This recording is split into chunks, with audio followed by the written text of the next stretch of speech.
I am just a chronicler and welcome you to another video. Since I know many of you watch to relax and fall asleep, I thought it would be nice if you left a comment telling me where you're listening from and if it's raining there. Don't forget to like the video and subscribe to the channel if you're enjoying the episodes. Now, it's time to get comfortable, relax, and begin.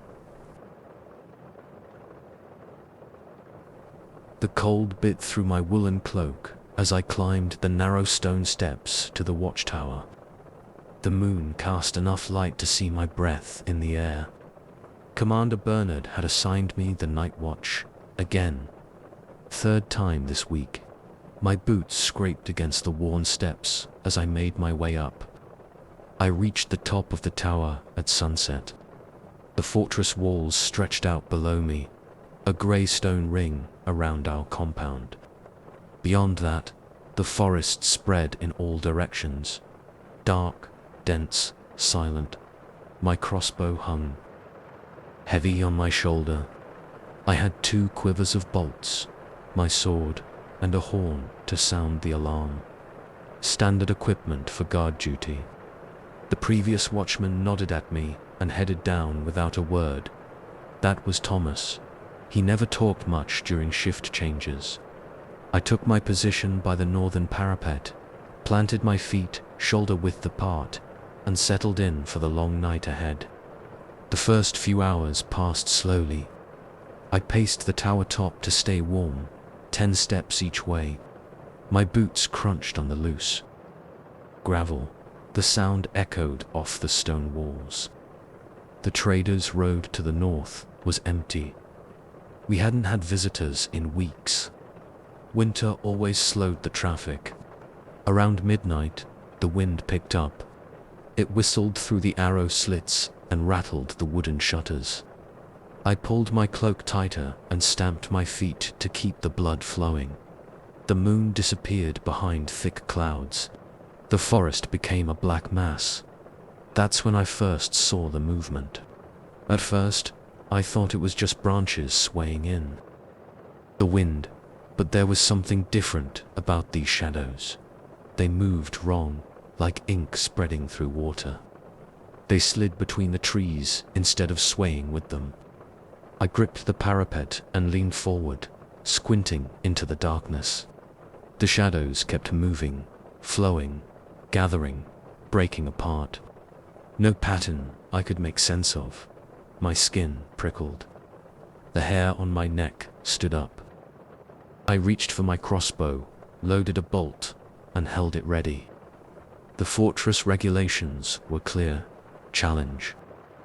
Any movement, shoot if they don't respond with the correct passwords. The whispers started an hour later. At first, they blended with the wind. Soft sounds that could have been leaves rustling or branches creaking. But they grew clearer. Words in a language I didn't recognize. The sounds came from the forest, but also seemed to come from right behind me. I spun around.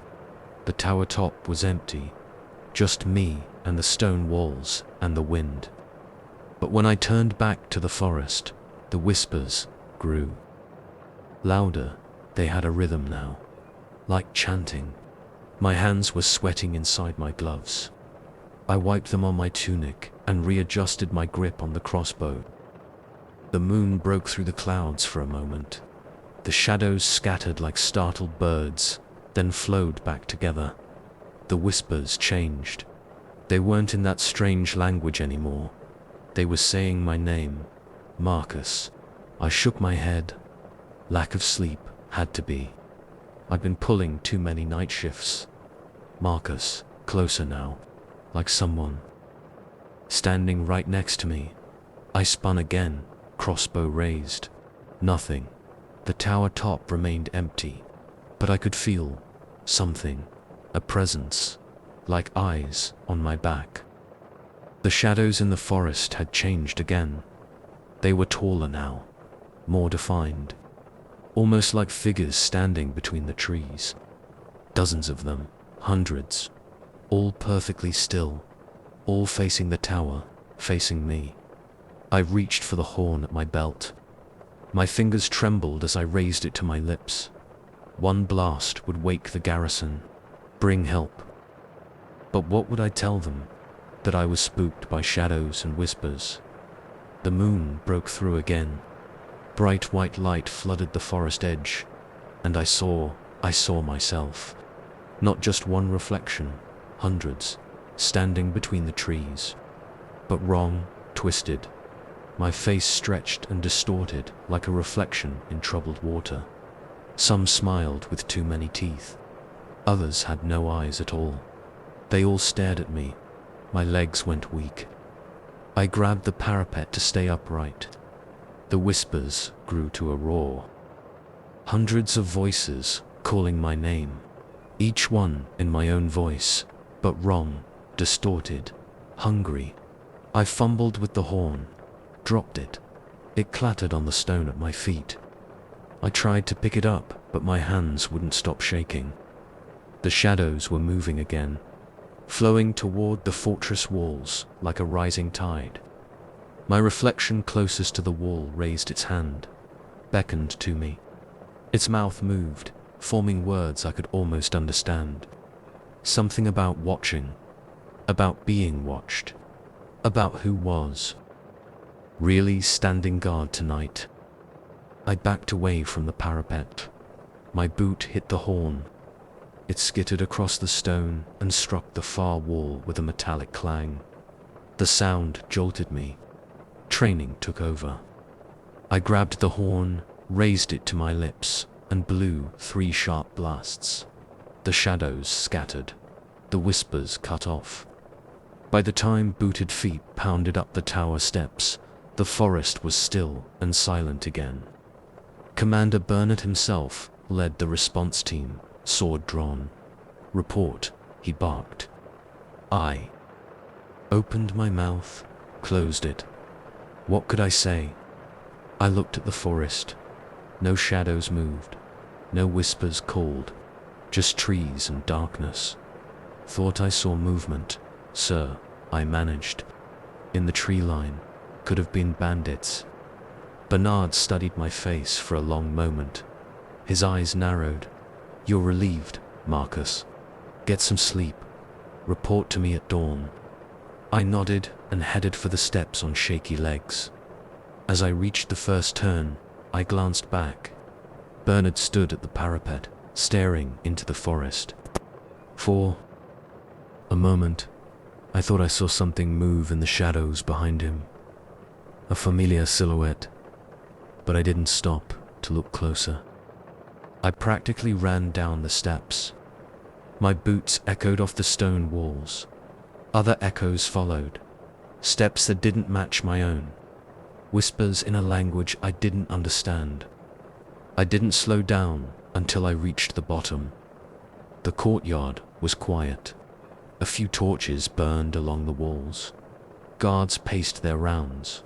Normal night sounds, safe sounds. I headed for the barracks, keeping to the torchlit paths. But I couldn't shake the feeling of being watched. Not by the guards, by something else. Something that wore my face, but wasn't me. Something that had been waiting in that tower, waiting to show me what I really was. I didn't sleep that night. I sat on my bunk, back against the wall, sword across my lap, listening to the whispers in the wind, wondering if I was sent to that tower to stand guard, or if I was the one being guarded. Dawn came eventually. I strapped on my sword and headed to the commander's office. My boots echoed off the stone floors. Other echoes followed. I didn't look back to see if shadows moved behind me. Bernard was waiting at his desk. He looked up as I entered, studied my face for a long moment. "Sit," he said. I sat. My sword belt clinked against the wooden chair. "Tell me what you really saw last night," he said. I opened my mouth to repeat my story about possible bandits, but the words wouldn't come, because Bernard's eyes, they knew they'd seen something too. "The shadows," I said. The whispers, my reflection. He nodded slowly. And now you understand why we keep a guard in that tower. Sir, not to watch for enemies, Marcus, to watch the Watcher, to stand guard against what guards us. He leaned forward. You'll take the watch again tonight. It wasn't a question. I nodded stiffly. Good. He dismissed me with a wave. I left his office. My boots echoed down the corridor. Other echoes followed. I didn't need to look back anymore. I knew what was there, what had always been there. Tonight I would climb those steps again, take my post, stand my watch. And now I understood what I was really guarding against, myself. The sun climbed higher. Morning prayers began in the chapel. I walked toward the sound of chanting voices. My shadows stretched out beside me on the stone floor. It didn't quite match my movements. I didn't look at it directly. Some things are better left unwatched, even for a guardian. Especially for a guardian. The bell tower rang the morning hour. I straightened my sword belt and headed for the chapel. Regular routine, normal duties. But tonight I would climb those steps again. Take my post, stand my watch, and watch myself watching back from the shadows. Because that's what guardians do. We watch, and we pretend we don't see what watches us back.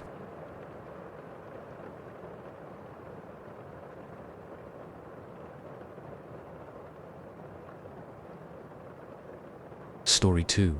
The old monk handed me a rusted iron key. His gnarled fingers shook as he pressed it into my palm. The crypt needs inspection, he said. Check the foundations, record any damage. And Brother Thomas, he grabbed my wrist. His grip was stronger than I expected. Don't read the walls. I nodded, though I didn't understand the warning. I was new to the order, just 6 months into my training as a Templar knight. When they gave me tasks, I completed them. Simple as that. The key was heavy, ancient. The monk's footsteps echoed away down the corridor, leaving me alone in the monastery's lowest level. The crypt entrance stood before me, a low stone arch with a heavy wooden door. The hinges were thick with rust, the key stuck in the lock. I had to use both hands to turn it. The mechanism ground and scraped, then clicked. The door opened with a groan that echoed through the empty corridor. Stale air rushed out. I pulled a torch from the wall bracket and held it in front of me. Stone steps led down into darkness. The walls were close. I could touch both sides with my outstretched arms. I counted the steps as I descended. 27. The air grew colder with each step. My torch cast jumping shadows on the damp walls. Water dripped somewhere in the darkness ahead. The stairs ended in a circular chamber. 6 archways led off in different directions. The torchlight didn't reach far enough to see where they went. In the center of the chamber stood a stone pedestal. Leather-bound book lay open on it. I approached the pedestal. The book's pages were blank. A quill and inkwell sat beside it, my tools for recording any damage I found. I pulled my cloak tighter against the cold and chose the first archway on the left. The passage was narrow, the ceiling low. I had to duck in places. The walls were different here, not rough stone like above, but smoothly carved and covered in writing. Hundreds of lines of text, thousands, some in Latin, some in languages I didn't recognize. They seemed to glow faintly in the torchlight. I remembered the monk's warning and kept my eyes forward. The passage opened into a small chamber. Stone sarcophagi lined the walls. Their lids were carved with images of knights in full armor. The air was thick with dust and age. I checked the walls and foundations as instructed. Recorded a few minor cracks in my notebook. Normal wear for a structure this old. The writing on the walls caught my eye again. Just a quick look. I thought, what harm could it do? I held the torch closer to the wall. The text was crisp, like it had been carved yesterday. I recognized a date, 3 months from now. Below it, a name. My name. My heart jumped. I stepped back, checked again. There it was, Thomas of Aquitaine. And below it, details of my life. Things I'd never told anyone. The day I stole bread from the baker's cart when I was 7. The girl I kissed behind the village church. The real reason I joined the order.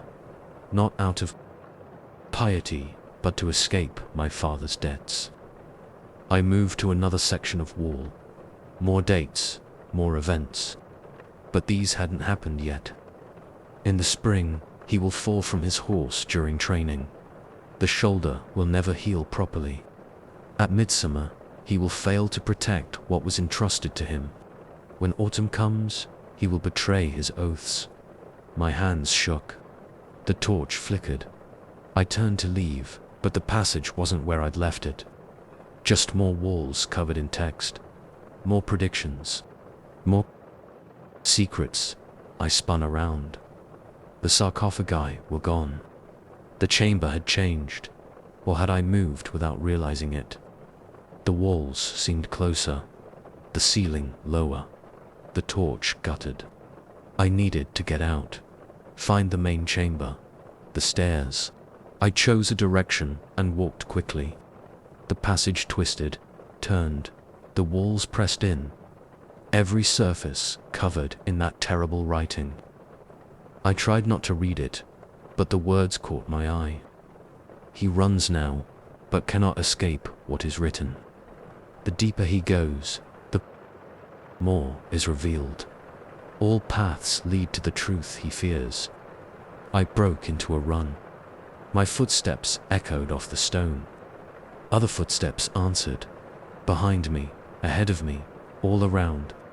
The torch sputtered and went out. Complete darkness. I dropped the useless torch and pressed my hands against the walls. The stone was cold, wet. I could feel the letters carved into its surface. They seemed to squirm under my fingers. I moved forward, one step, another. The walls guided me, but they were closer now. Much closer. I had to turn sideways to squeeze through. My fingers found a corner. I turned. The passage widened. A faint light glowed ahead. The main chamber had to be. I hurried toward it. Wrong. This chamber was smaller. Circular like the first, but no archways, no exits, just walls covered in glowing text. And in the center, a stone sarcophagus. My legs went weak. I knew what I'd find carved on the lid, knew whose face I'd see in the stone. I approached anyway. Had to know, had to see. My own face looked back at me from the carved stone. Every detail perfect. Even the small scar above my left eye from a childhood accident. But the date carved below it, today's date. The walls were moving. No, the text was moving. Flowing like water down the stone.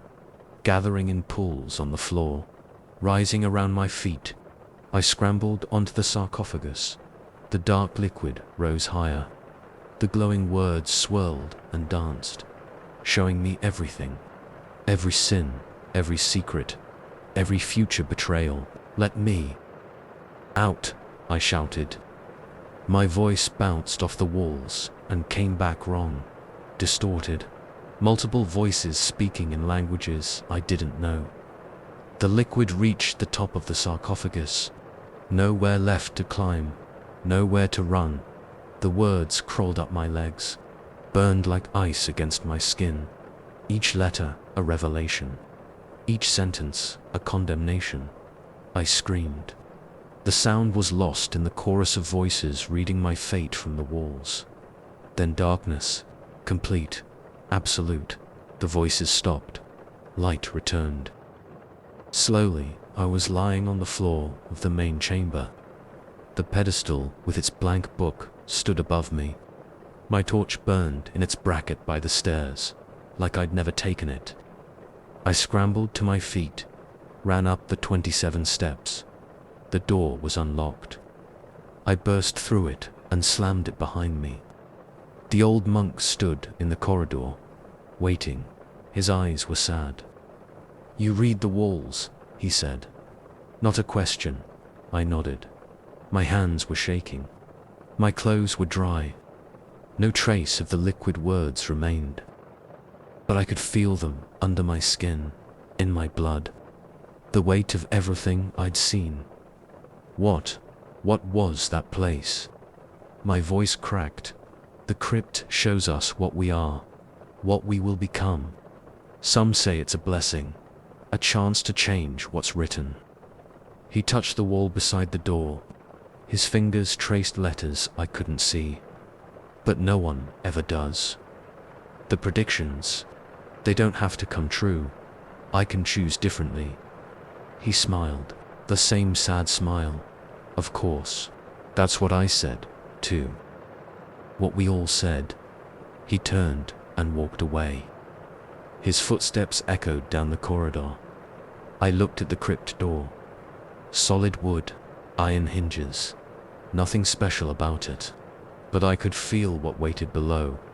The walls with their endless text. The sarcophagus with my face. The truth about who I was, who I would become. I still had the key. Protocol said I should return it. Report on the structural inspection. But I slipped it into my pocket instead. Some doors should stay locked. I walked away. My footsteps echoed off the stone walls. In the sound, I heard words, predictions, secrets, the future written in stone. But I didn't need to read the walls anymore. Their message was carved into my memory, into my soul.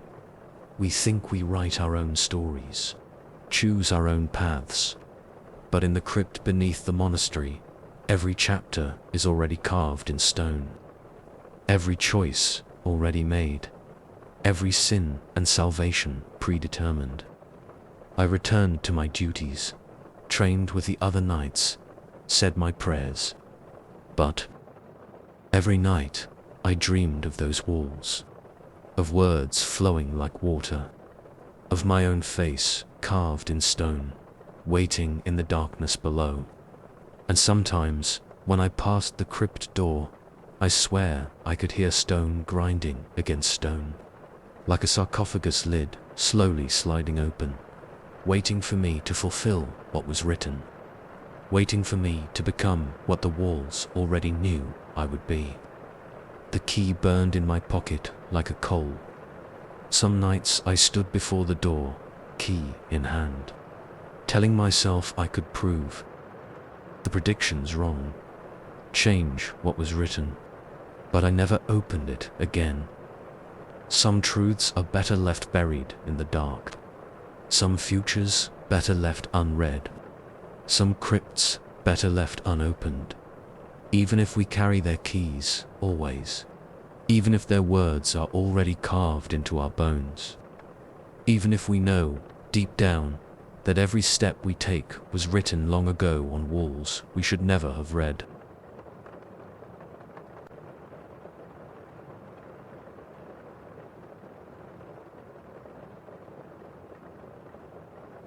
Story 3. The dust from the Jerusalem road coated my armor.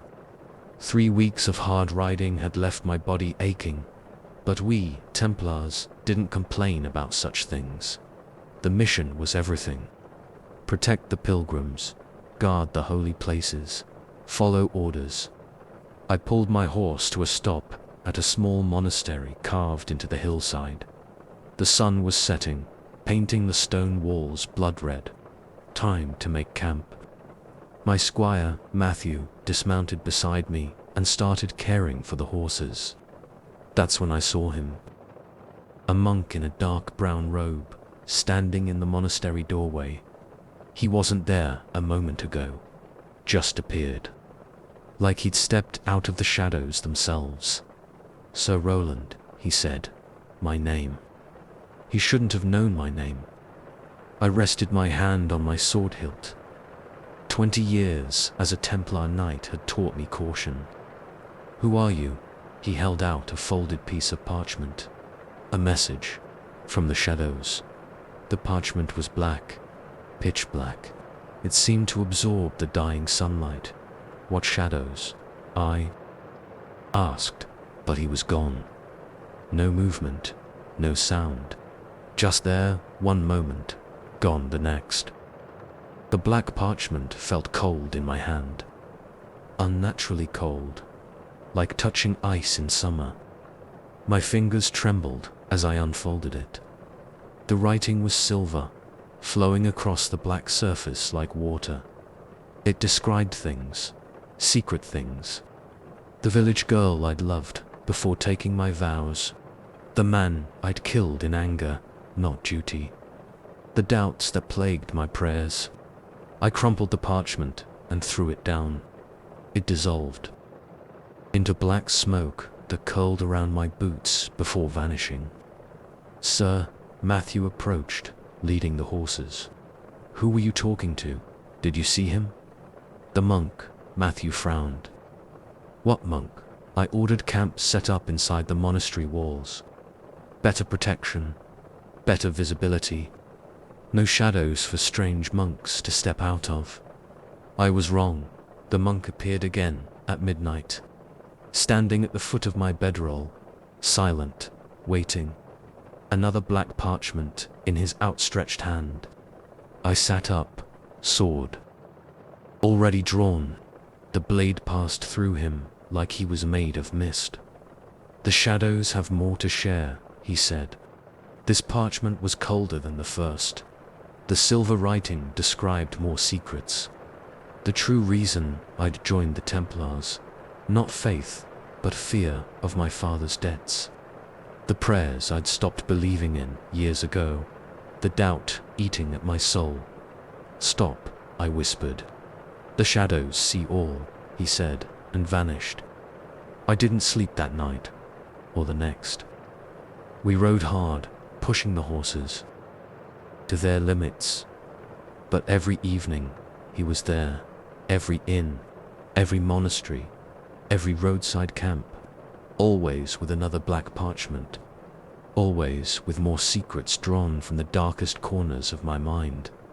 Matthew saw my exhaustion. The way I jumped at shadows. The way I searched every room, every building, every campsite. "Sir, you're not well," he said on the 5th day. "I'm fine." My hands shook as I checked my sword for the 100th time that morning. "You haven't slept. You barely eat. You keep talking about a monk that no one else sees. He's real." I grabbed Matthew's arm, probably too hard. "The parchments are real. The secrets, what secrets?" I let go, turned away. How could I explain the things written in silver on black? The truths I'd buried so deep even I'd forgotten them. That night, in another nameless monastery, the monk brought a different message. "The shadows know what you will do," the silver writing said. "They know the betrayal that waits in your heart." Ripped the parchment to shreds. The pieces turned to smoke and reformed in my hands. "Stop following me," I shouted at the monk. He smiled. First time I'd seen him do that. His teeth were very white against the shadow of his hood. "I don't follow," he said. "I wait. The shadows are everywhere. They wait with me." He was right. I started seeing him everywhere, reflected in windows, standing in doorways, at the edges of torchlight, always watching, always waiting. The messages kept coming, black parchments appearing on my pillow, in my saddlebags. tucked into my prayer book. Some described the past. Some described the future. A week ahead, a month, a year. All the choices I would make.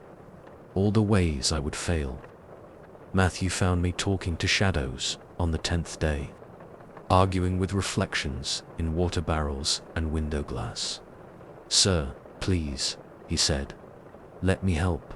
Do you want to read them?" I thrust a handful of black parchments at him.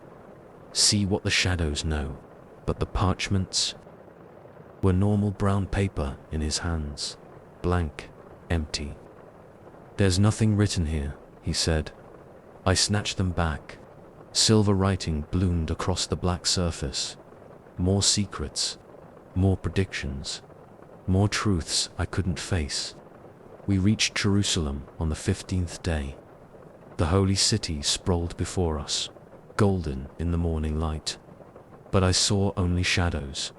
They moved wrong, flowed wrong, watched me with unseen eyes. The monk waited at every corner, every alley, every doorway. Sometimes one of him, sometimes dozens, all with those same white teeth showing under dark hoods. Always with more messages. Sir Roland. The commander of the Jerusalem garrison looked concerned. "Your report?" I was standing in his office. How long had I been standing here? Minutes, hours. "The mission," I said. "Yes, we." The monk stood behind the commander, black parchment in hand, silver writing flowing like water. "Tell him," the writing said. "Tell him all the shadows have shown you. All the secrets you keep. All the failures yet to come." "Sir Roland," I ran. Out of the office, through the garrison, into the streets of Jerusalem. The monk waited around every corner, stepped out of every shadow. Messages appeared faster now, falling like black snow, covering the ground with silver secrets. I found myself in a small church. Cool darkness after the bright streets. Candles flickered on the altar. The monk stood waiting. Dozens of him, hundreds, lining the walls, filling the pews, all holding black parchments that glowed with silver writing. "Why?" I asked. "Why me?" "The shadows chose you," they said in unison. "They see what's hidden, what's buried, what's yet to come." "I never see you speak to anyone else," I said. "Never see you give messages to others. No one else needs to see." White teeth gleamed in shadowed hoods. No one else needs to know what waits in their own darkness. Am I mad? Does it matter? The shadows speak truth, whether you're sane or not. They know your past, your future, the betrayal growing in your heart. I drew my sword. The blade shook in my hand. "You're not real," I said. "Then why do you see us? Hundreds of white smiles in the dark. Why do you read our messages? Why do you know every word is true?" I swung the sword. It passed through them like smoke. They reformed, still smiling, still holding their black messages filled with silver truths. Matthew found me there, on my knees in the empty church, sword on the floor, talking to shadows that only I could see. They took my sword, my armor, my white Templar cloak, locked me in a quiet room in the garrison hospital. But the monk still comes, every night, always with new messages, new secrets, new predictions written in silver on black. I've stopped fighting it, stopped arguing, stopped trying to hide from what the shadows know. The monk was right. He never followed me. He waited in every shadow, every reflection, every dark corner of my own mind, waiting to deliver messages I already knew, truths I couldn't face, futures I couldn't escape. They say I'm mad now. Perhaps they're right. But madness doesn't make the messages less true, doesn't make the shadows stop watching, doesn't make the monk stop waiting with his black parchments, his silver truths, his knowing smile. Sometimes I think I see him talking to others, in corners, in doorways, behind pillars. But they walk past, unseeing. Lucky them, the shadows didn't choose them, didn't see into their darkness, didn't send a messenger with truths written in silver on black. But they chose me, and the messages never stop coming.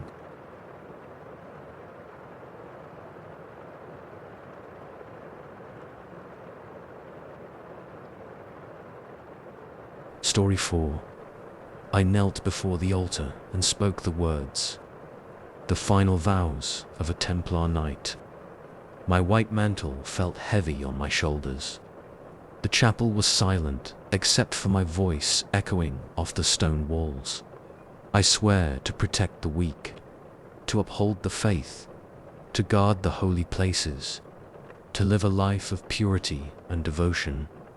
Simple words, clear words. I meant them when I said them. 3 days later, they assigned me to guard the reliquary. The night shift, 8 hours alone with the holy relics, in the monastery's inner sanctum. Brother Michael showed me to my post at sunset. His keys jingled as he unlocked the heavy wooden door. Stay alert, he said. These relics are beyond value. I nodded. My sword felt reassuring at my hip. I'd trained for this. Simple duty. Guard the door, watch the relics, report anything unusual. The reliquary was a circular room with a high domed ceiling. Display cases lined the walls. Gold and silver reliquaries caught the light from hanging oil lamps. Bones of saints, pieces of the true cross, fragments of holy scripture. Brother Michael locked me in. Standard procedure. No one enters or leaves until dawn. The key turned in the lock with a heavy click. The first hour passed quietly. I paced the room's perimeter, checked each display case. Everything secure, everything in order. The whispers started in the second hour. At first, I thought it was the wind in the ventilation shafts, a low murmur just at the edge of hearing. But it grew clearer. Words, phrases, my own voice, speaking my vows. I swear to protect the weak. I spun around. The room was empty. Just me and the relics behind their glass, to uphold the faith. The voice came from everywhere and nowhere. My voice, but wrong, bitter, mocking. To live a life of purity. My hands started shaking. Sweat ran down my back despite the cool air. The whispers grew louder. Not just my vows now, other promises, other oaths. I swear I'll come back for you, Sarah. I flinched. Sarah, the girl I'd left behind to join the order. I'd promised to return, to marry her. A promise I'd broken when I took my vows. I swear I'll pay what I owe. Another broken oath. Debts I'd run from, creditors I'd abandoned. I swear I'll never touch the bottle again. A promise made to my dying mother, broken within a week of her passing. The voices grew louder, angrier. A chorus of my own broken vows echoing off the stone walls. I drew my sword. The blade trembled in my grip. Show yourself. I shouted. The voices laughed. My laugh multiplied 100 times, coming from the reliquaries themselves. The glass cases began to vibrate. The holy relics inside shook and rattled. The oil lamp swayed, casting wild shadows. To live a life of purity and devotion. The words dripped with scorn now, with knowing accusation, because they knew. The voices knew what I'd done yesterday, what I'd stolen from the monastery treasury. The coins hidden under my mattress, waiting for my next leave. "Stop," I whispered. The voices grew louder, angrier. The glass cases shook harder. Liar, oathbreaker, false knight. I backed away from the displays. My back hit the wooden door. Locked. No escape. The relics rose from their cases, bones and fragments spinning in the air. The oil lamps swayed wildly, throwing crazy shadows on the walls. "Please," I begged. "I'm sorry. Sorry isn't enough." My voice but twisted, distorted. Actions have consequences. Broken oaths demand payment. The floating relics began to glow. Red light pulsed from within the bones and fragments. The air grew thick, hard to breathe. "What do you want?" Confession. The word echoed from every relic. Truth, penance. "I'll confess. I'll make it right." Too late. The voices merged into one terrible sound. "You made your choices. Now face what you've become." The red light flared, blinding. When my vision cleared, I saw myself, not a reflection. Another me, standing among the floating relics. But wrong, twisted. My face contorted with every sin I'd ever committed. Every oath I'd broken. Every lie I'd told. It smiled, too many teeth. Eyes like burning coals. "Time to pay your debts," it said. I screamed. The sound bounced off the stone walls. Came back wrong, distorted. Multiple voices screaming in harmony. The other me stepped forward. The relics spun faster. The red light grew brighter. I fumbled for the door handle. Locked. Of course locked.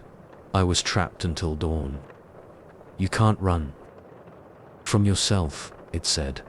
"Can't hide from what you've become." It reached for me with burning hands. I swung my sword. The blade passed through it like smoke. It laughed. My laugh, but wrong. The relics spun faster. The red light pulsed in time with my racing heart. 8 hours until dawn, it said. 8 hours to face every oath you've broken, every promise you've betrayed, every sin you've hidden. The relics shot forward, surrounded me in a whirling circle of bone and metal. The red light grew blinding. "Please," I begged. "I'll do anything." Too late for bargains. Too late for promises. You are what your choices made you. It grabbed my throat with burning hands. I tried to scream, but no sound came out. Time to become what you truly are. The world dissolved in red light and screaming voices. They found me at dawn, curled in a corner, babbling about relics and broken oaths and burning hands. The reliquaries were undisturbed. The relics peaceful in their cases. No sign of floating bones or red light or twisted reflections. But I knew the truth, saw it every time I looked in a mirror, every time I caught my reflection in a window or a polished blade. The thing wearing my face, the thing my broken oaths had made me. They stripped me of my white mantle, took my sword, locked me in a quiet cell where I couldn't harm myself or others. But I still hear the whispers, still see the red light when I close my eyes, still feel burning hands on my throat. Every oath I ever broke, every promise I betrayed, every sin I committed, all coming back to make me face what I'd become. The monks say I'm mad. Perhaps they're right. But madness doesn't make the whispers less true, doesn't make the burning hands less real, doesn't change what I see in the mirror. A face twisted by broken oaths, eyes burning with betrayed promises, teeth too sharp for a human mouth. The thing I became, the thing I always was, the truth behind my false vows. Sometimes, late at night, I hear other voices in the monastery, other knights facing their own broken oaths. I pray for them, but prayers don't help. Prayers can't erase choices. Prayers can't unbreak vows. We all face what we become, sooner or later, whether we want to or not. The reliquary stands empty now. They say no one will take the night watch. But sometimes, passing by, I hear whispers, my voice, speaking broken promises, waiting for the next oathbreaker to guard the relics, waiting to show them what they really are, just like it showed me.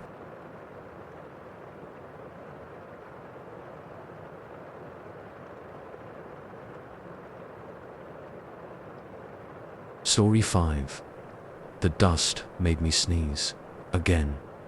3 weeks of organizing the monastery's ancient documents had left my eyes red and my throat raw. But as the order's newest scribe, I couldn't complain. The work had to be done. I shifted another stack of yellowed parchments, standard texts, prayer books, financial records. Nothing interesting. My candle burned low, casting weak light in the cramped archive room. The manuscript fell from between 2 ledgers. It hit the stone floor with a dull thud. Black leather binding. No title, no markings.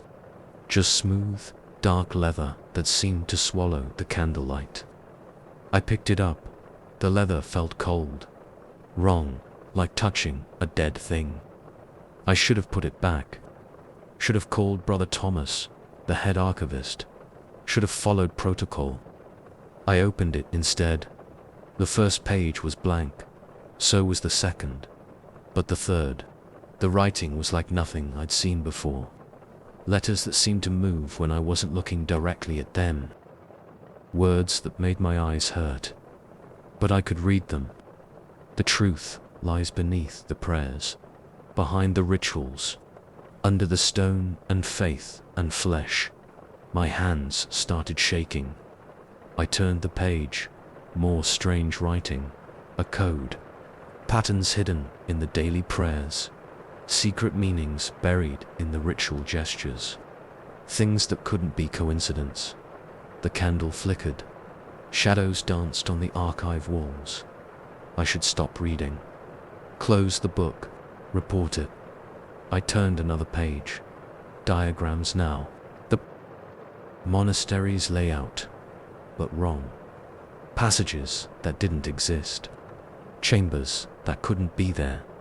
And at the center, a pattern. A purpose I'd never suspected. The order is not what it seems. The words burned into my mind. I couldn't look away. Couldn't stop reading. Every stone placed with purpose. Every prayer designed to channel. Every ritual feeding what waits below. My breath came fast. Sweat dripped down my back despite the archive's chill. Footsteps in the corridor outside. I slammed the book shut, shoved it back between the ledgers. Brother Thomas entered. Still working, Brother Adrian. I nodded, tried to keep my hands from shaking. Just organizing the financial records. He studied my face. Did he see something? Did he know? "Don't stay too late," he said, and left. I waited until his footsteps faded, pulled the book out again. Had to know, had to understand.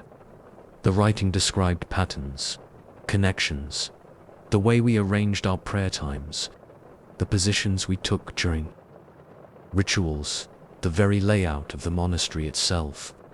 All designed, all planned, all serving a purpose we didn't understand. I saw it now, couldn't unsee it.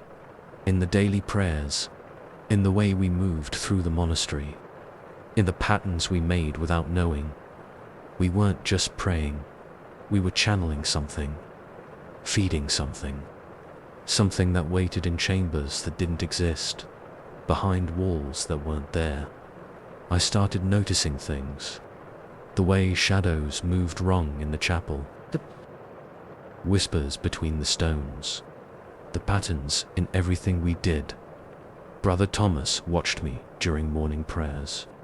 Did he see me counting the steps, measuring the angles, understanding the true purpose? The book consumed my nights. I copied passages in secret, drew diagrams, connected patterns.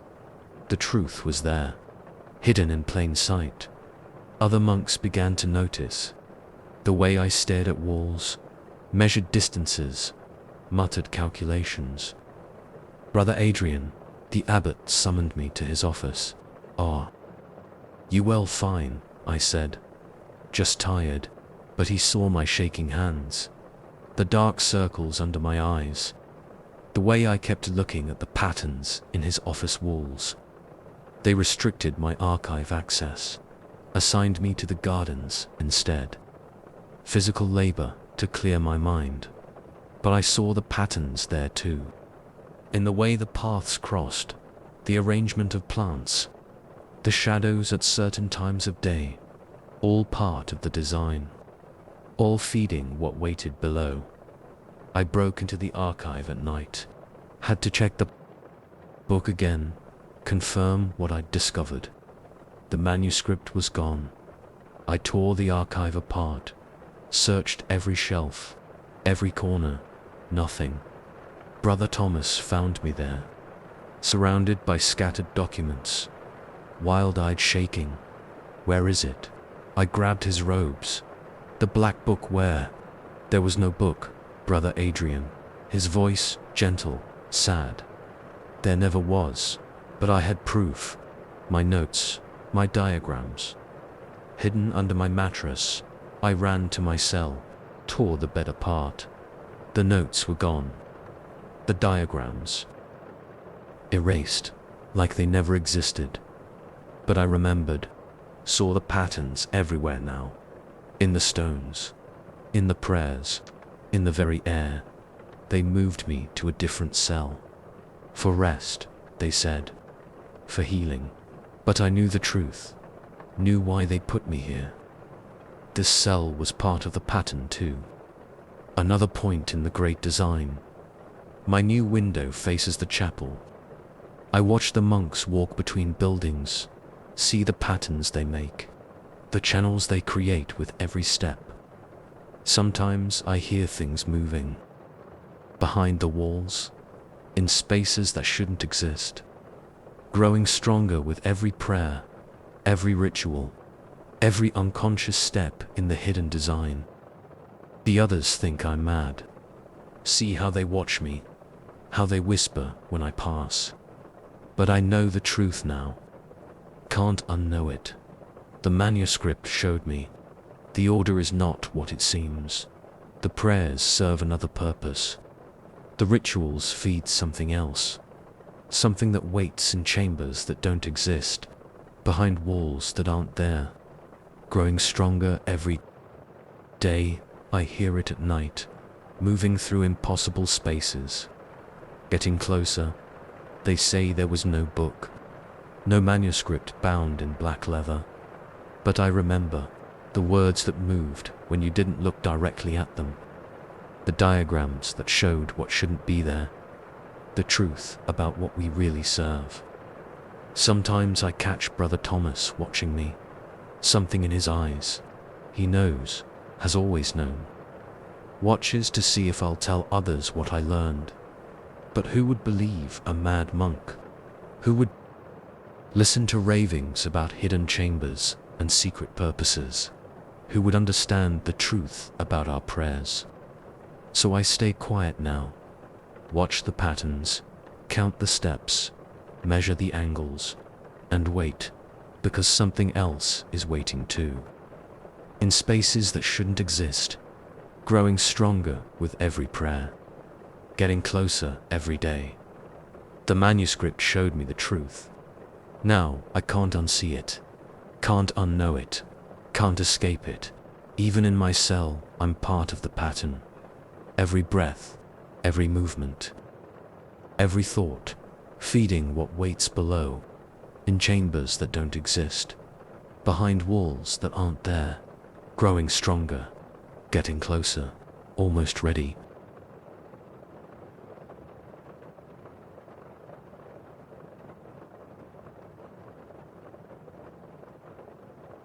Story 6.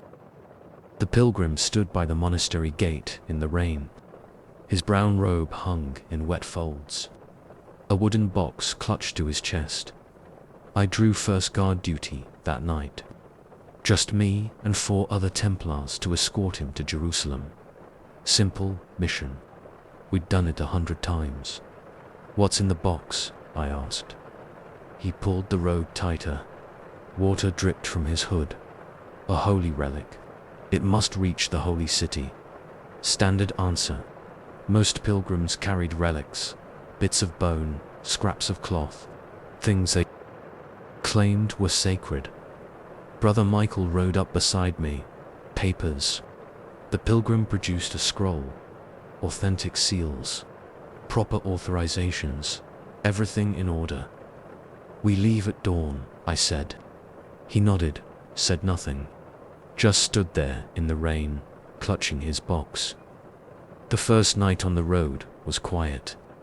We made camp in a sheltered valley, posted watchers, standard procedure. Young Thomas took first watch, newest knight in our group, eager to prove himself. I woke to shouting, grabbed my sword, ran to the perimeter. Thomas was gone. His sword lay in the mud. No blood, no signs of struggle. Just empty air where a knight had been. The pilgrim sat by the fire, box in his lap, still as stone. "Did you see anything?" I asked. He shook his head. Water dripped from his hood, though the rain had stopped hours ago. We searched until dawn, found nothing. No tracks, no trail. Like Thomas had simply vanished. "We should go back," Brother Michael said. "The relic must reach Jerusalem," the pilgrim said. First words he'd spoken since the monastery. We rode on. What else could we do? We had our orders. Second night. Different camp. Double watches now. Brother Michael and Brother James took first shift together. Safety in numbers. I woke to silence. Wrong kind of silence. No night sounds, no crickets, no wind. They were gone. Both of them, swords on the ground. No signs of fight or flight. The pilgrim sat by the fire, box in his lap, hood hiding his face. "What's happening, Brother Williams?" Voice shook. "The relic demands sacrifice," the pilgrim said. My sword was in my hand. Don't remember drawing it. What relic? A fragment of true darkness. It hungers. William ran, stupid. Never run in the dark. A shadow moved. Just for a moment. A shape with too many angles. William's scream cut off suddenly. Now it was just me and the pilgrim. And whatever was in that box. "You're next," he said. I backed away, kept my sword ready. "What are you?" He stood. The box creaked open. Just a crack. Something moved inside. Something that shouldn't exist. My eyes hurt trying to look at it. "The relic hungers," he said again. "Will you be its final sacrifice?" I ran, threw myself onto my horse, rode hard into the night. The horse stumbled, went down. I hit the ground rolling. The pilgrim stood over me. Hadn't moved. Couldn't have followed. But there he was. "You can't escape," he said. "The relic has chosen you." The box opened wider. That impossible shape writhed inside. My mind bent, trying to understand what I was seeing. I scrambled backward. My sword was gone, lost in the fall. "Please," I begged. "I'm a Templar knight, a warrior of God. God has no power here." The pilgrims who'd fell back. My own face looked back at me, but wrong, twisted, like a reflection in troubled water. "What?" My voice failed. The relic shows you what you truly are, it said, with my voice. What you will become. The box opened fully. That thing inside, that darkness, it reached for me. Saw myself. All of myself. Every sin, every fear, every darkness I'd tried to hide behind prayers and rituals. Time to become what you always were, the pilgrim said. The darkness took me, filled me, changed me. I saw the truth then, understood at last. I was the pilgrim, had always been the pilgrim, would always be the pilgrim, walking the roads with my box of darkness, collecting sacrifices, showing others what they truly were. The relic demanded it. The hunger never ended. And now I stand at another monastery gate, hood up against the rain, box clutched to my chest. A young Templar approaches, asks about papers, about what's in the box. I show him the seals, tell him about the relic. Watch him nod and accept the lies we all tell ourselves. Tomorrow we ride. 5 nights to escort a pilgrim. The relic hungers, it always hungers. And one by one, they'll discover what they truly are. Just as I did, just as I do, just as I will, again and again. Road after road, night after night, the box grows heavier with each sacrifice. The shape inside grows stronger. Sometimes I remember being that first night, remember drawing my sword against the darkness. But memories fade, the relic remains, and the hunger never ends. So I walk the roads, stand at monastery gates, show my papers and tell my lies, because that's what the relic demands. That's what the darkness needs. That's what I have become. A pilgrim with a box of shadows, a mirror to show others their truth, a servant of the endless hunger.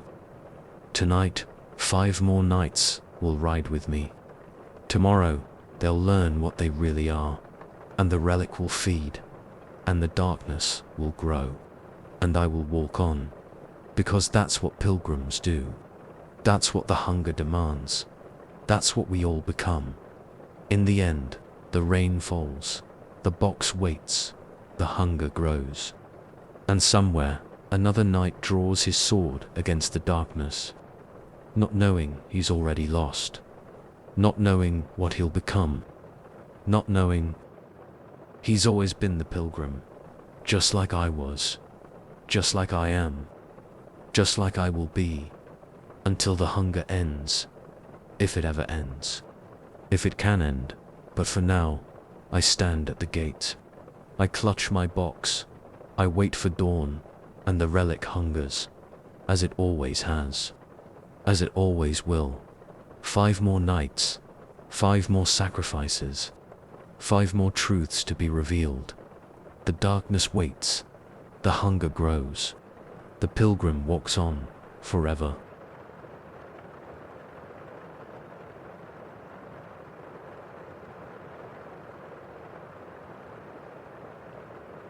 Story 7. The message arrived at midnight. A sealed parchment bearing the Grand Master's mark. My hands shook as I broke the wax seal. Watch Brother Daniel. Evidence of heresy. Report any suspicious behavior. Tell no one. I'd known Daniel for 15 years. Fought beside him in 3 campaigns.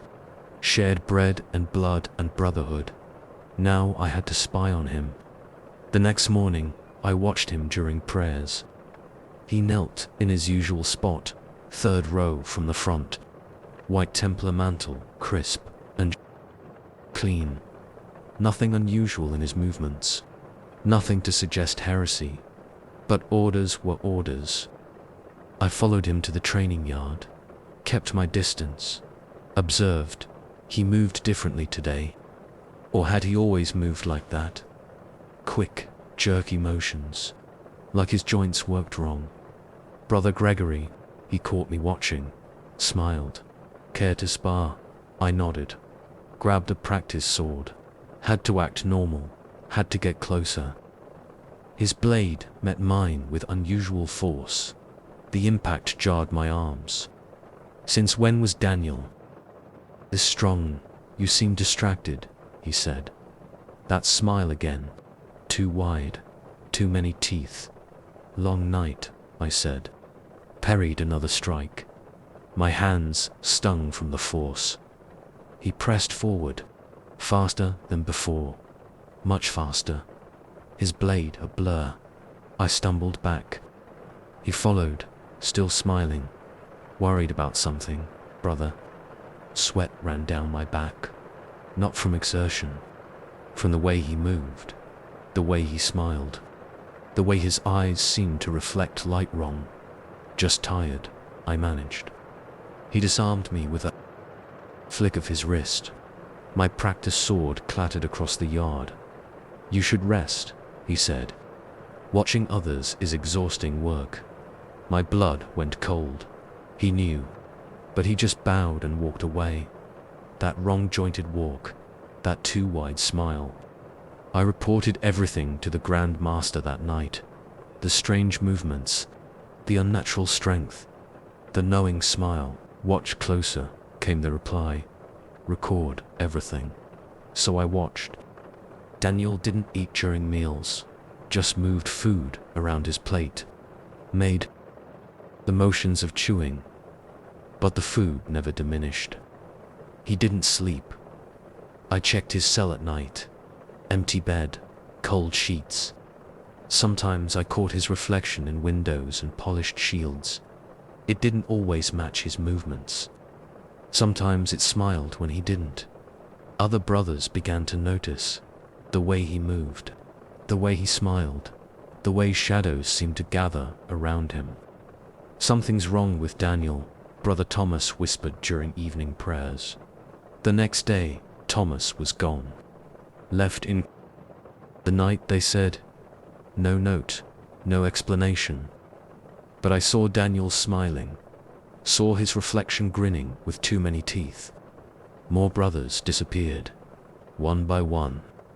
Always after mentioning Daniel, always after noticing something wrong. I kept watching, kept recording, kept sending reports. Evidence grows, the Grand Master wrote back. Continue observation. But now Daniel watched me too. I'd catch him staring, that wrong smile, those reflective eyes. Sometimes I'd wake at night to find him standing in my cell, just standing, watching. But when I lit a candle, he'd be gone. His reflection stayed in mirrors and windows, long after he walked away. Always smiling, always watching. I stopped sleeping, stopped eating, just watched and recorded and reported. More brothers vanished, more empty cells, more cold beds. He knows, I wrote to the Grand Master. He watches me watching him. No reply came. Then one night, I saw it. Daniel's cell door was open. Candlelight flickered inside. I crept closer, looked in. He stood before a mirror. But his reflection, it wasn't him. It was something else. Something wearing his shape but wrong. All angles and shadows and too many teeth. The reflection moved when Daniel didn't. Reached out with impossible limbs. Whispered in languages that hurt my ears. Daniel turned, saw me watching, smiled that wrong smile. Come in, brother, he said. But his lips didn't move. The voice came from the reflection. I ran through dark corridors, past empty cells, away from that smile and that voice and that thing in the mirror. But every window I passed, every polished surface, showed his reflection, watching, smiling, following. I reached the Grand Master's office, threw open the door. Daniel sat behind the desk, wearing the Grand Master's robes, smiling that wrong smile. Your reports have been most helpful, brother, he said, still not moving his lips, still speaking with that wrong voice. Where is the Grand Master? He gestured to a mirror on the wall. The Grand Master's reflection stared back, trapped, silent, terrified. The same place all the others are, Daniel said. The same place you'll be soon. His reflection reached through the mirror. Impossible limbs, wrong angles, too many teeth.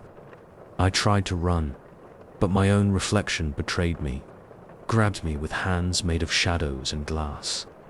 You watched so carefully, Daniel said, saw so clearly, reported so faithfully.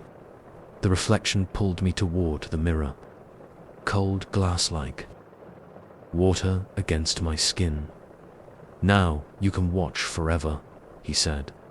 From the other side, the glass swallowed me, cold and dark and full of reflections. I see everything now, every angle, every shadow, every truth. Daniel walks the monastery wearing my face, smiling my smile, writing my reports, and I watch from every mirror, every window, every polished surface. Watch him choose the next watcher, the next reporter, the next victim. Sometimes they see me, see us. All the brothers trapped in reflections, all the watchers who watched too carefully. They scream when they recognize us, when they realize what's coming. But they can't look away, can't stop watching, can't escape what waits in the mirror, just like I couldn't.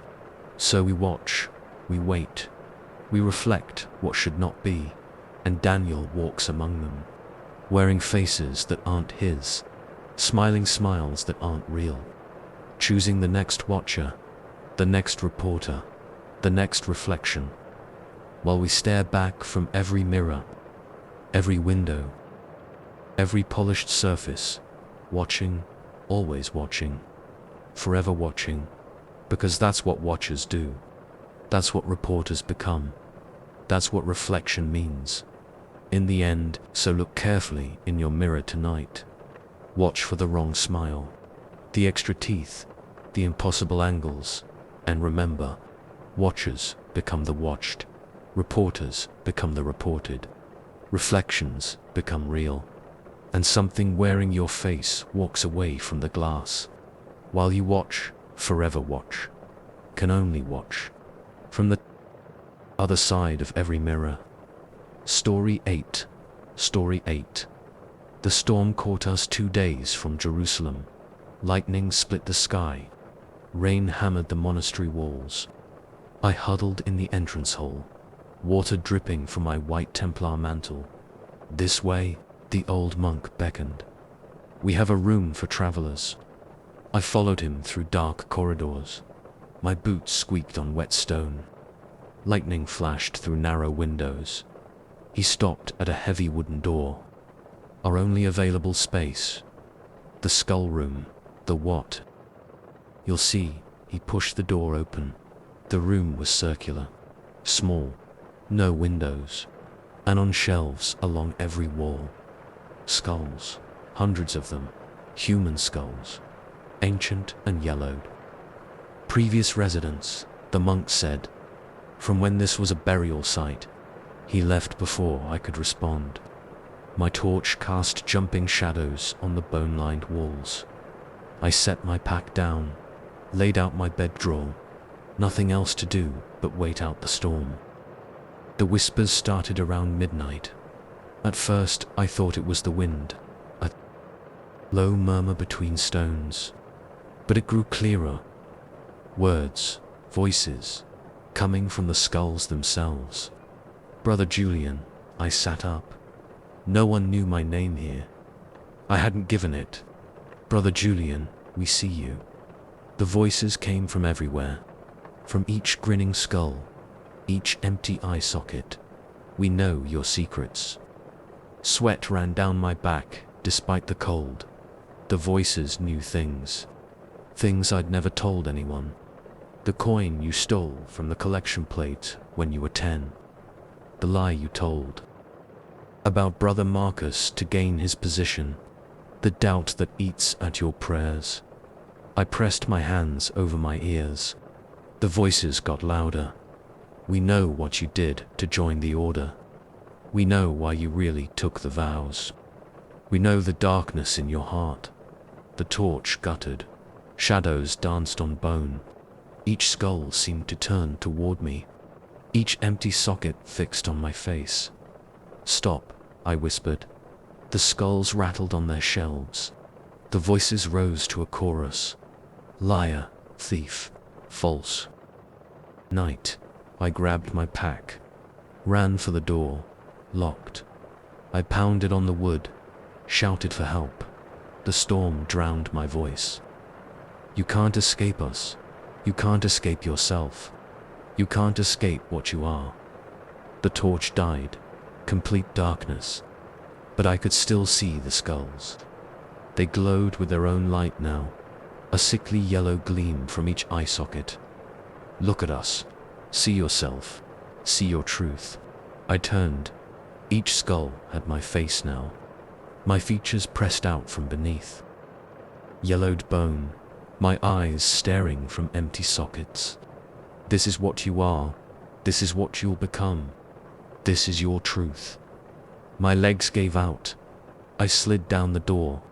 The skulls watched. Hundreds of my own face twisted in bone. Hundreds of my own voice revealing my secrets. Join us. Become us. Accept your truth. The yellow light grew brighter. The voices louder. My own face stared back from every skull. Every secret. Every sin. Every darkness I'd tried to hide. Time to see yourself. Time to know yourself. Time to become yourself. The light became blinding. The voices deafening. My own face screaming from hundreds of skulls. I woke on the floor. Morning light under the door. The storm had passed. The skulls were just skulls now, empty, silent, no faces, no voices, no yellow light. The monk found me there, helped me up. You heard them, he said. Not a question. I nodded, couldn't speak. They show us what we are. He looked at the skulls, what we tried to hide, what will become. They had my face. They always do. He smiled sadly.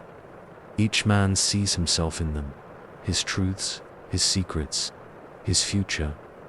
I stumbled out into the morning sun, mounted my horse with shaking hands, had to leave, had to ride, had to escape, but I couldn't escape what I'd seen, what I'd heard, what I knew now, the truth in those bone faces, the secrets in those whispered voices, the future waiting in those empty sockets. Sometimes I still hear them, in the quiet moments, in the dark nights. Hundreds of my own voice, whispering my secrets. Liar, thief, false night. Sometimes I catch my reflection in still water, in polished metal, in dark windows, and for a moment, just a moment, I see bone beneath my skin, yellow light in my eyes, the truth of what I am, what I'll become. The monk was right. We all see ourselves in those skulls, our past, our secrets, our future. I ride on, serve the order, say my prayers, but I know the truth now, can't unknow it, can't unsee those bone faces wearing my features, can't unhear those voices speaking my secrets, can't unfeel that yellow light showing my soul. The skulls showed me what I am, what I'll be. One day I'll return to that room, take my place on those shelves. Another skull watching, another voice whispering, another truth waiting to be revealed. To the next traveler who enters, the next soul who needs to see, the next brother who thinks he can hide from himself. We all become skulls. In the end, all become voices in the darkness. All become truth tellers to those who follow. The storm will come again. The door will lock again. The whispers will start again. And another brother will see himself in our empty eyes. Will hear himself in our hollow voices. Will know himself in our bone-deep truths. Just as I did. Just as I do. Just as I will. When I take my place among them. When my voice joins the whispers. When my truth becomes part of their truth. In that room of skulls and secrets, where we all see ourselves, where we all know ourselves, where we all become ourselves. In the end, the storm comes, the door locks, the whispers begin, and the truth waits in bone and darkness, in yellow light and empty sockets, in voices that know all secrets, forever.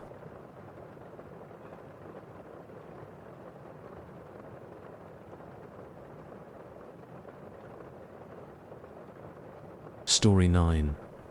The old chapel stood apart from the monastery. Small stone, abandoned. No one had prayed there in years. The other knights avoided it, crossed themselves when they passed. The Grand Master summoned me at dawn. Brother Stephen, you'll make your devotions in the old chapel. 3 days of solitary prayer. My stomach knotted. The abandoned one. Why?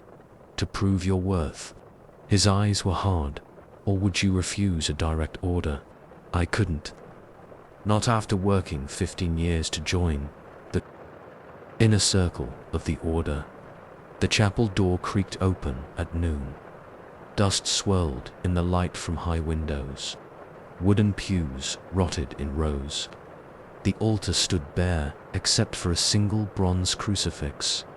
My footsteps echoed on stone. The door closed behind me with a heavy thud. The lock clicked. Standard procedure. 3 days, alone with God. No food, no conversation. Just prayer and contemplation. I knelt before the altar, started my devotions. The words echoed strangely in the empty space. The feeling of being watched started in the first hour. Not just the usual sense of divine presence. Something else, something heavy, judgmental, like eyes drilling into my back. I turned, empty chapel, dust motes and sunbeams. Nothing else, but the feeling remained. Grew stronger, a weight pressing down, making it hard to breathe. My prayers faltered. Sweat ran down my spine despite the cool air. The sun moved. Shadows lengthened. The feeling of being observed, being judged, grew heavier. Something stirred. In my memory, things I'd tried to forget. The village I'd helped burn in the name of God. The screams of heretics. The weight of gold in my pockets afterward. I pushed the memories away. Focused on prayer, on devotion, on faith. The watching presence pressed closer. Night fell. Darkness filled the chapel. The moon cast weak light through high windows. The bronze crucifix gleamed dully. The silence changed, became alive, became aware. My whispered prayers seemed feeble against it. Wrong, false. More memories surfaced. The merchant I'd killed for questioning our authority. The woman I'd condemned for speaking against the church.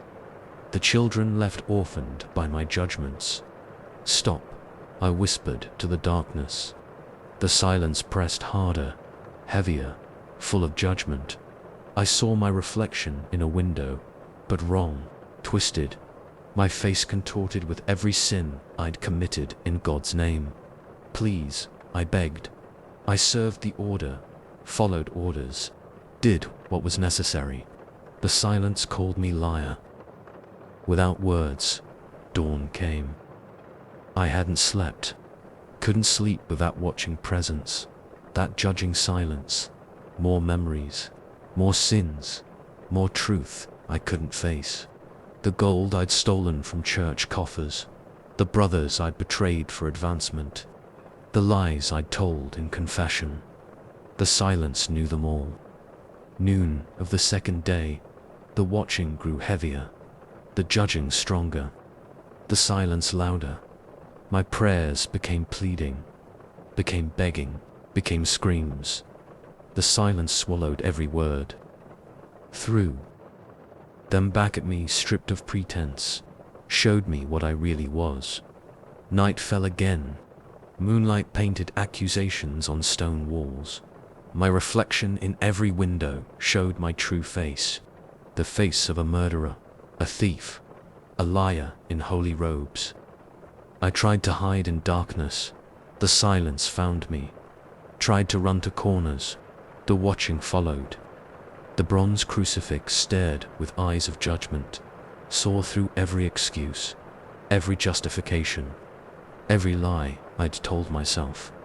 Dawn of the third day, my throat raw from screaming prayers, my knees bloody from kneeling, my soul naked under that relentless silent stare.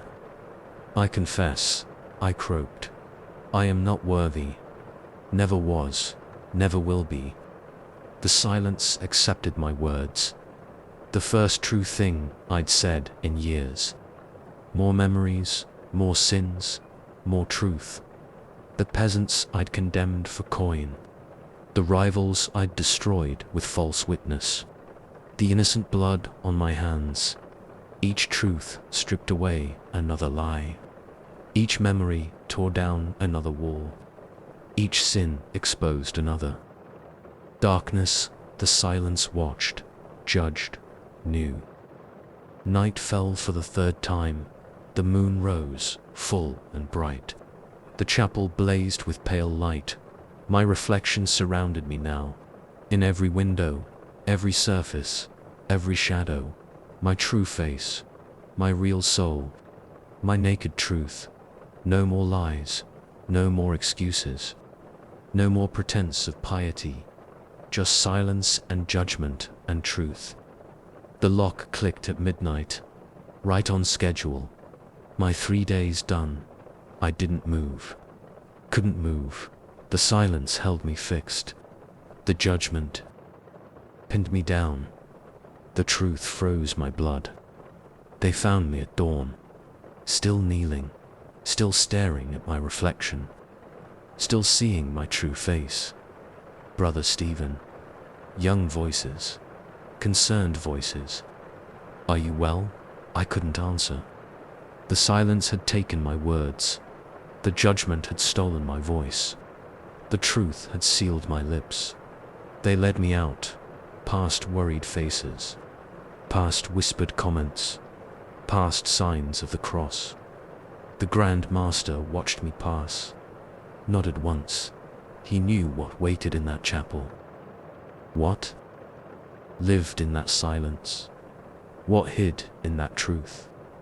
They gave me a new cell, away from others, where my silence wouldn't disturb them, where my judgment wouldn't touch them, where my truth wouldn't taint them.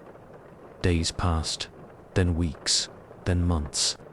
I never spoke again, never prayed again, never lied again. The silence came with me, the judgment followed, the truth remained.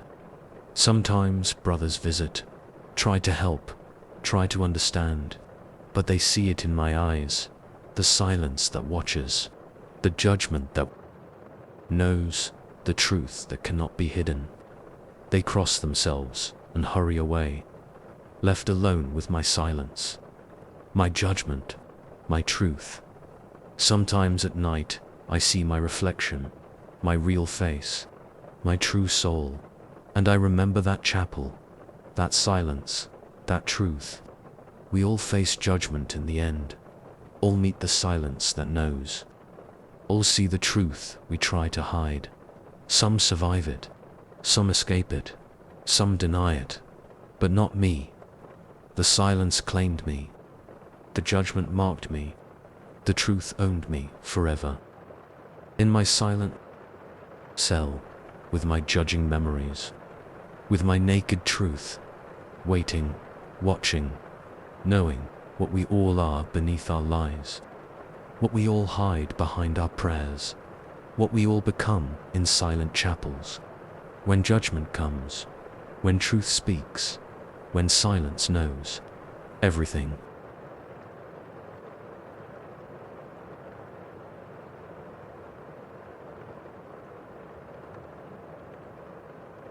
Story 10. The desert wind carried the scent of blood. 5 of us stood at the cave entrance, knights of the temple, far from Jerusalem. The symbols carved around the opening glowed red in the setting sun. "We shouldn't be here," Brother Thomas whispered. "But we had our orders. Find the cave, retrieve what waited inside, return to the order." I stepped forward first. My torch lit the rough stone walls. Ancient writings covered every surface. Not Latin, not Greek, not any language I recognized. The symbols seemed to move in the torchlight, to flow like water across the stone. The cave went deep. The air grew colder with each step. Our boots echoed strangely, like more than 5 men walked these tunnels. Brother William coughed. "The air, it's wrong." He was right. Each breath tasted like copper, like blood. The tunnel opened into a chamber, circular, high-ceilinged. More symbols covered the walls, glowing with their own faint red light. A stone pedestal stood in the center. On it lay a scroll, old, yellow, stained dark brown. "Is that—" Brother Michael's voice shook. "Is that written in blood?" I approached the pedestal. The scroll radiated cold. The symbols on it moved like living things. "Don't touch it," Thomas said. But orders were orders. I reached for the scroll. The moment my fingers touched the parchment, the symbols blazed red. The air grew thick with that copper taste. I unrolled it. The writing inside moved and flowed. But I could read it. We all could. The 5 who enter. The words formed in blood before my eyes. The 5 who read. More words appeared. Names, our names. Details of our lives no one else knew. Brother James, who killed his brother for his inheritance. James staggered back. How? Brother Thomas, who betrayed his oath for a woman's touch. Thomas made the sign of the cross with trembling hands. Brother Michael, who poisoned the prior to take his position. Michael fell to his knees, retching. Brother William, who sold holy relics for coin. William turned to run. The tunnel entrance had vanished. Just smooth stone remained. Then my name appeared. My secrets, my sins, things I'd never told anyone. "Stop reading," Thomas begged. But I couldn't. None of us could. The words kept coming, kept flowing like blood across the parchment. Then came the prophecies. James will die first. The words wrote themselves in fresh red. His throat torn by invisible hands. James screamed, clutched his neck. Blood poured between his fingers. I tried to drop the scroll. My hands wouldn't release it. Thomas next.